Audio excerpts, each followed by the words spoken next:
Good morning, good evening, and good afternoon to you all. From those down the road to the folks around the world. Welcome back to another video in our pilgrimage series, looking today at the 9th century Bishop of Winchester, known today as Saint Swithun.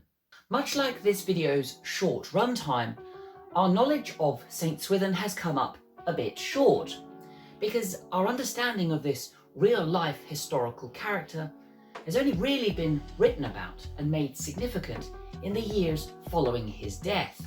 The miracles that surround him, why he became a saint, of course, and indeed the legend that surrounds him and the city of Winchester, where he was a bishop during the mid-9th century.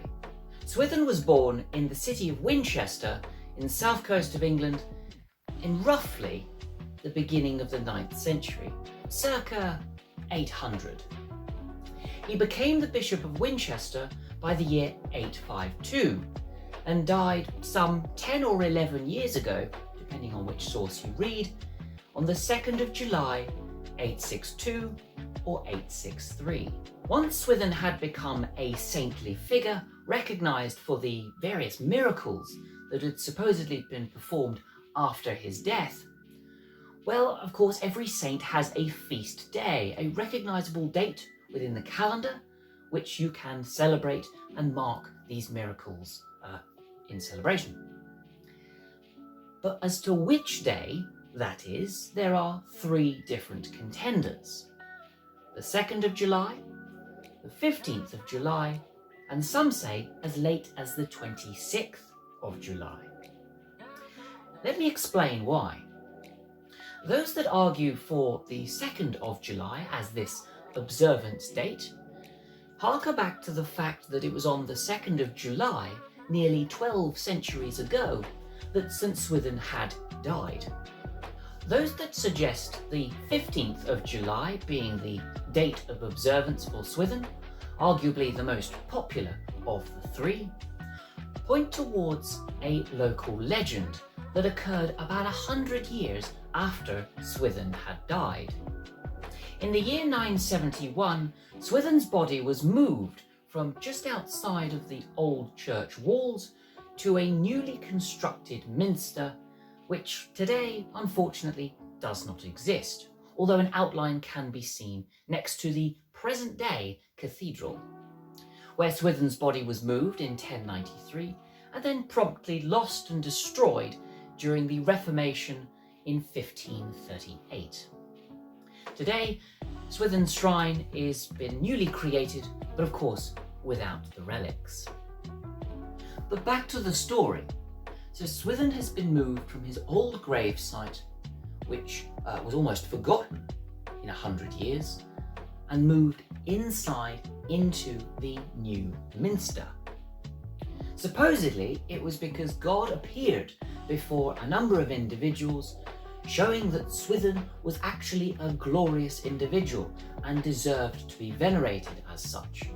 And the reason that no one had praised him before or recorded any of his glorious deeds was because those within Swithun's lifetime were careless and did not appreciate the glory that was Swithun in his life.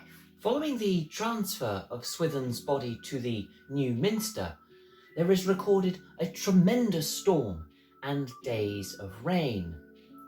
Supposedly, Swithun was displeased at having been moved from his original gravesite that he humbly had picked just before he died.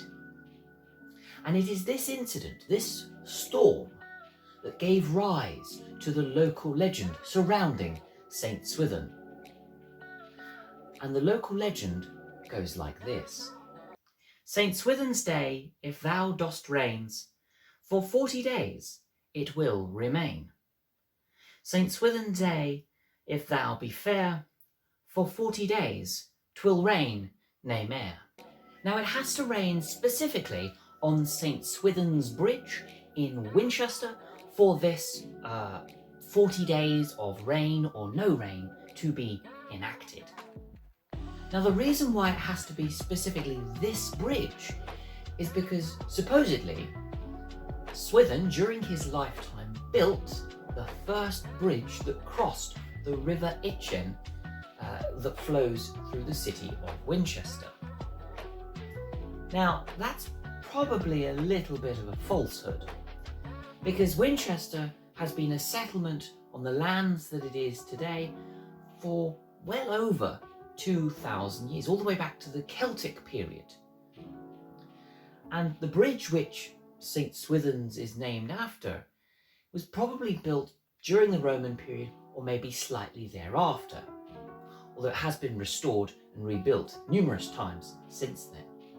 So when you see depictions of St. Swithun in stained glass windows, you will possibly find him holding a miniature version of this bridge that he supposedly built. He could also be holding churches, which is also known to have built in his lifetime, as was customary for a bishop of Winchester, but also holding an apple or a puddle of raindrops because of this local legend that surrounds Swithun's name. Now, whenever we talk about these 4 lines to do with St. Swithun's Day, we have to take it with a pinch of salt, because there's no scientific evidence to suggest that there will be 40 days of rain or 40 days of sunshine after this very specific day in July. There's just too many variable factors, not least the weather ever changing. But we can't necessarily dismiss these lines just completely outright. There has to be some kernel of truth within it. Otherwise, those within the medieval period visiting the shrine of St. Swithun in Winchester right up until the Tudor period, well, they wouldn't have said those 4 lines had it not had some essence of truth. Take the 40 days that are supposedly after St. Swithun's Day. Well, you've got yourself a perfect 6 weeks to observe the weather. And usually in England, you can either have glorious sunshine or you can have a complete washout, rain pretty much every single day. So although there is no science to this, there is some essence of truth to these words, because the variable nature of an English summer can be beautiful or absolutely terrible. Now, our final contender is the 26th of July, which is rather an odd date to choose, because it has nothing to do with the local legend that I've mentioned earlier, and it's not even the day in which Swithun died nearly 12 centuries ago. But it has everything to do with the change in our calendars. In the late 1500s, one of our Vatican popes, Pope Gregory, decided that the calendar needed to change. Our use of the old Julian calendar, slowly but surely, year by year, century by century, our seasons and our calendars were starting to fall out of sync. So Pope Gregory implemented the Gregorian calendar to sort of catch up with ourselves. So although it may look like 2 separate dates, they're actually the same date, but just 2 separate calendars. Now, as part of any saintly figure within the Catholic Church, each saint has an associated aspect of life, object, implement, or even a place in the world which is associated with their person. And because of this local legend, on the 15th of July 971, St. Swithun is the patron saint of droughts, the weather, and the city of Winchester itself. What is also possible, depending on how you view things, is that the Bishop of Winchester at the time of 971, called Ethelwald, wanted to reinvigorate the monastic life at Winchester in this newly constructed new minster. And it was only after Swithun had died and been transferred into this new minster that more dramatic and significant miracles were made in his name, sometimes 3 or 4 times a day, which after a while displeased the monks, because every time there was a miracle performed, they had to get up, sometimes in the middle of the night, and pray at at the shrine of St. Swithun himself. So Swithun might have been chosen because he was an unremarkable individual with no history recorded to his name, and only one saintly action and miracle when he was alive, and that was the restoration of some broken eggs that a lady had dropped on the floor one time.